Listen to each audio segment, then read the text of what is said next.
Hey everyone, this is Ashwin here. In this video, we are going to solve the problem Knight L on the chessboard. Knight L is a chess piece that moves in an L shape. We define the possible moves of Knight L, A, B as any movement from some position x1, y1 to some x2, y2, satisfying either of the following. So A and B, using this A and B, you can able to plus or minus A or plus or minus B. Similarly, we can able to do for the y-axis also. So it depends. So here the usual in the chessboard will be having 1 comma 2. That is you can go either way. So this is all the possible axis you can able to go in the 5 cross 5 chessboard. So this is like a basic checkerboard, but we will have an alternate case, that is because of this A comma B. A comma B can be anything. So we will see that more. Observe that for each possible movement, the knight moves 2 unit in one direction and 1 unit in perpendicular direction. So similarly, we can able to use that A and B. So given a value of n for an n cross n chessboard, answer the following question for each A comma B pair. So the A comma B is in the range of 1 to n based on the checkerboard. So what is the minimum number of moves it takes for knight A comma B to get from position 0 to 0 to n minus 1 to n minus 1? If it's not possible, means we can able to return minus 1. So we have to print the answer for each possible format. The constraints are it can be minimum 5 and the maximum can go up to 25. Still, the possible cases are many. We will see an example. So here we have sample input, that is 5, and this is the sample output. So for each position we have to print how many moves it takes. So for 1 comma 1, it takes like 4 moves to reach the end position. For 1 comma 2, that is here, it takes again 4 position to reach. And for 1 comma 3, we have to expand this to see 1 comma 3. So for 1 comma 3, it can able to go in 2 positions. And for 1 comma 4, it needs 8 move to reach the end. So for some cases it can't able to reach the end. So here we have minus 1s. So these are the possible cases, and if it's not possible, means we will return minus 1. So that's our objective. So even for 25 constraint, we have to do it in an optimal way. So for this problem, I'm going to use BFS. So that is breadth first search. This is a search problem. I will just solve it like a sub problem so we can able to understand very easily. So first, as I already they mentioned, we have to find for all the possible cases, right? So we will use a for loop. Before that, we will have the result as a list, and for I in range of 1 comma n, because you can able to see here the A comma B is in the respective range of 1 and it is less than n. So based on that only, I am just specifying this range. Now after this, we need to have a temporary variable with a list. So I am going to append this list in the end of the result, because for each row we have to append it. Like for this row, we will be storing it in the temporary list, and after that we will append it in the main list, that is the result. So now for the second loop, for j in range of 1 comma n, now temp dot append BFS of I comma j comma n. So I comma j is the position. This will be considered as a and b that will be passing to this BFS function. And after doing for the columns, we will append the temporary list. So result dot append temp. So after doing this for all the cases, we will return result. So this result will be printed in the main function. So we have to follow the format. So this is the main looping part for the function. So it will call this function BFS. Now let's define BFS now. Def BFS of a comma b comma n. So now we have to use queues in order to use BFS. I'm going to use DQ function. So I will define here. Okay, it's already defined. From collections import DQ. Like this you have to define in order to use this. Now Q equals DQ of a list. Again, inside the list I am going to have the position with the count. So I am going to start with 0, 0. So that is our starting point, 0, 0. And the count is also 0 because we didn't do any moves till now. So that is 0. So this is our initial case. And after that we need to have another dictionary. So let's consider this case. If we already visited this box, that is 1, 1, we don't have to visit it again. So we don't have to do all the operations. So for that we will be having one visited dictionary. So visited equals, this is almost similar to the graph algorithm.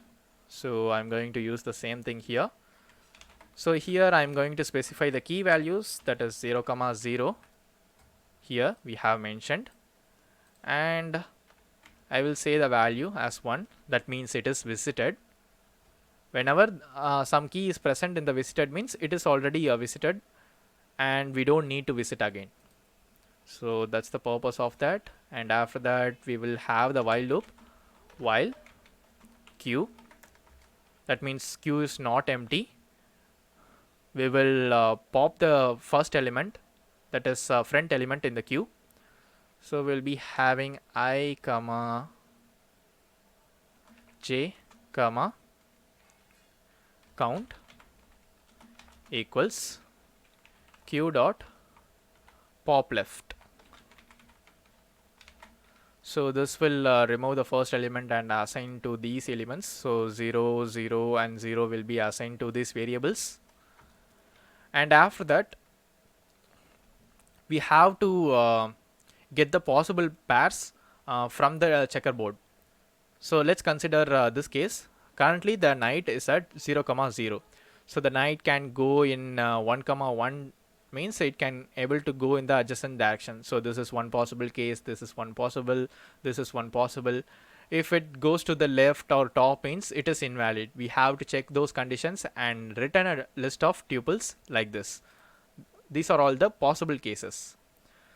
So I will say possible cases or pairs, pos pairs equals, so I will call separate function called check pairs. So in that I am going to pass I comma j, that is the current index, and a comma b, that is the increment index, and the size of the checkerboard to check whether it is within the range or not. So it will return a list of tuples. After that I am going to iterate these tuples. Maybe before that let's complete this function, so it will be much more easier. Def check pairs. So the same variables I will place it here, a comma b comma n. Now we have to define the possible pairs, right? So it can able to go in all 8 directions. So we have to define some values here. So this will take some time because we have to define it as a hard coded values. And the first tuple is I plus a comma j plus b. And on the opposite we'll be having the same thing, like I plus a comma j minus b. So this is one case. Similarly, we have to do for the rest of the cases.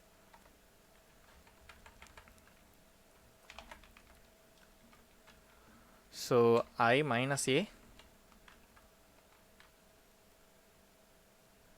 comma j plus b.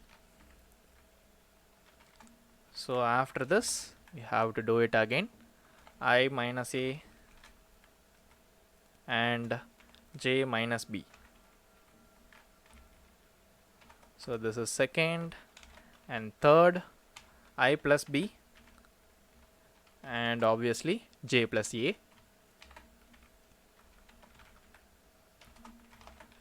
And then again I plus b. Now it's j minus a. J minus a. This is the last pair. So I minus b and j plus a. Now I minus b, j minus a. So that is the possible cases. So you can able to see, right? With this example, you can able to clearly understand. Here we have 8 possible cases. I plus a, j plus b means let's consider 1 comma 2. A is 1, b is 2. So j plus b means here. I plus a and j minus b means here. Like that, we are defining opposite cases. So when we find here, it will cover this, and this is covering this. House can go here. That is I minus a and j plus b. This is I minus a and j minus b. Like that, we can able to go in all possible directions. So after defining the possible pairs, I am going to specify a dictionary that consists of the tuples. So I will say moves equals a dictionary. You can also use set, it doesn't matter. So for x in possible pairs, yes, we will check for the condition, that is if it is within the range, we will add to the dictionary moves. So if 0 less than or equal to x of 0, that is x-axis, 0 represents x-axis, within the range means it will be less than n, and 0 less than or equal to x of 1 and again less than n. So if this satisfies the condition means moves of x equals 1. So this will add the key to the dictionary. So here x represents a tuple. So x of 0, that represents x-axis, and x of 1 represents the y-axis. After finding all the possible pairs, we will return moves. So this will return the dictionary with all the possible pairs. Now we will back to the BFS function.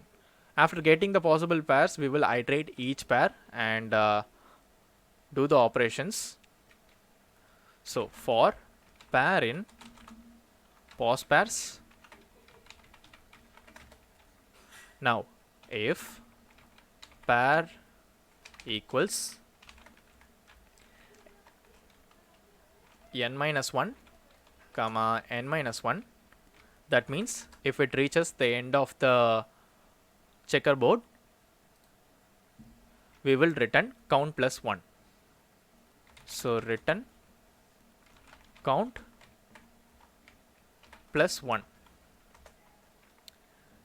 So if it's not the case means we have to add it to the queue and do the iteration. So if pair not in visited, so if it's not visited yet means we will make it as visited. So that will be true here, and after that add it to the queue. Queue dot append again a tuple. Now pair of 0 comma pair of 1, finally count plus 1. So this is considered as a move. That's why I'm just increment the count by 1. And finally, after doing all the things, if it's not returning anything, means we will return -1. And that is also when the queue is empty.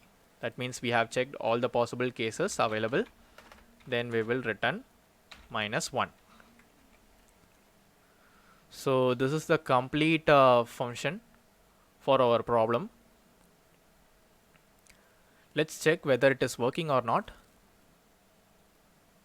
Yes, it is working properly. Now let's recap it quickly before submitting the code. So first we are just iterating all the possible pairs, like we have to iterate all the points in the checkerboard. So that is in the outside loop I am iterating from 1 to n-1. So that is specified here in the range. And after that, inside the second loop, I'm just calling the function and adding the result. Finally, if the row is completed, means I will just add that result to the result variable. So this is like our main function.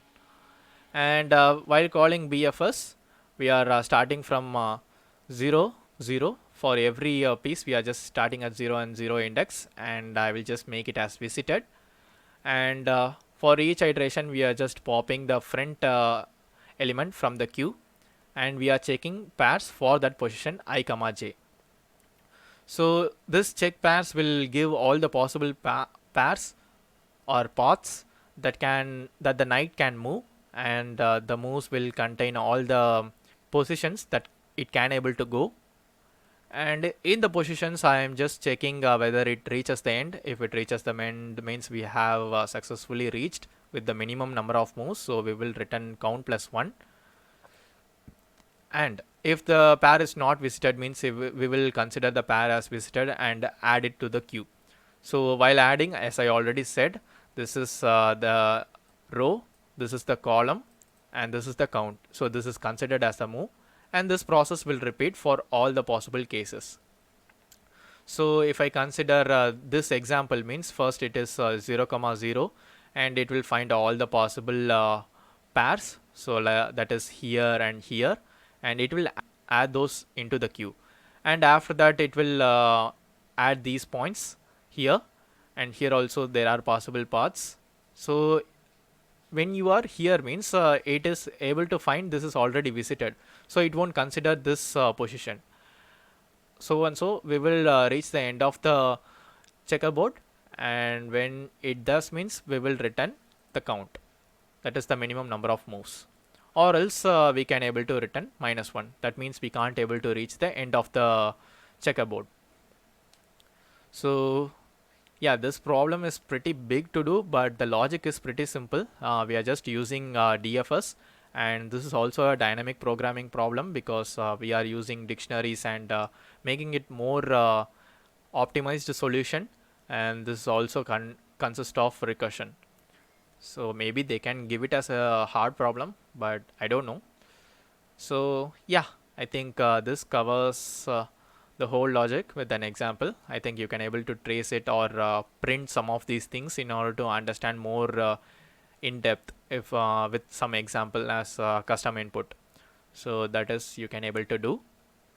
Let's submit the code now. That's it, guys. We have solved the problem successfully. If you like this video, hit the like button and don't forget to subscribe the channel for more videos. Stay tuned for the next video.